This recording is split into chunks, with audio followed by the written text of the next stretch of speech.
अरे दादाजी, कल तो मेरी छुट्टी है। कल इंडिपेंडेंस डे पे बहुत मजे करेंगे। लेकिन दादाजी, हम इंडिपेंडेंस डे क्यों बनाते हैं? तो लाइब्रेरी में जाके इंडिया की बुक ले आओ।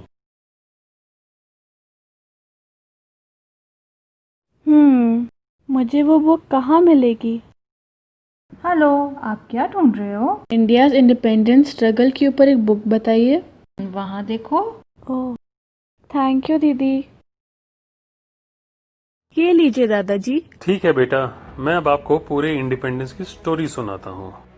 हजारों साल पहले भारत को सोने की चिड़िया कहा जाता था। वो इसलिए क्योंकि भारत के लोग बहुत मेहनती हुआ करते थे। वो फसल उगाया करते थे, व्यापार किया करते थे।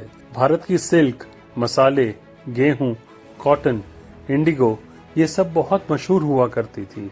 दूर दराज के देशों से सारे ट्रेडर्स आके इन मेड इन इंडिया चीजों को खरीदना चाहते थे। इन सब चीजों के बदले व्यापारियों को सोना मिला करता था। इसीलिए इंडिया को सोने की चिड़िया भी कहा जाता था। लेकिन धीरे धीरे हम कमजोर पड़ने लगे। दूसरे देशों के लोग आकर हम पे राज करने लग गए। पहले आए मुगल, पोर्टुगीज, डच और फिर आए फ्रेंच और ब्रिटिश। इन सारे इन्वेडर्स ने हमारे धन, दौलत, साहस और इंडिपेंडेंस को छीन लिया। हम अपनी मर्जी से अपना अनाज बेच नहीं सकते थे, बोल नहीं सकते थे, पढ़ नहीं सकते थे, अपनी मर्जी का पहनावा नहीं पहन सकते थे। हम अपने ही देश में गुलाम बन के रह गए थे। और इसी वजह से भारत की आजादी की लड़ाई शुरू हुई।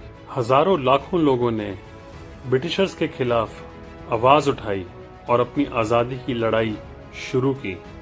मंगल पांडे, भगत सिंह, राजगुरु, सुखदेव, रानी लक्ष्मीबाई, चंद्रशेखर आजाद, उधम सिंह, सुभाष चंद्र बोस, गांधी जी, ऐसे कई सारे लोग अंग्रेजों के खिलाफ आगे बढ़ के आए। क्विट इंडिया, भारत छोड़ो, ये सब करना कोई उनके लिए इतना आसान थोड़ी ना था।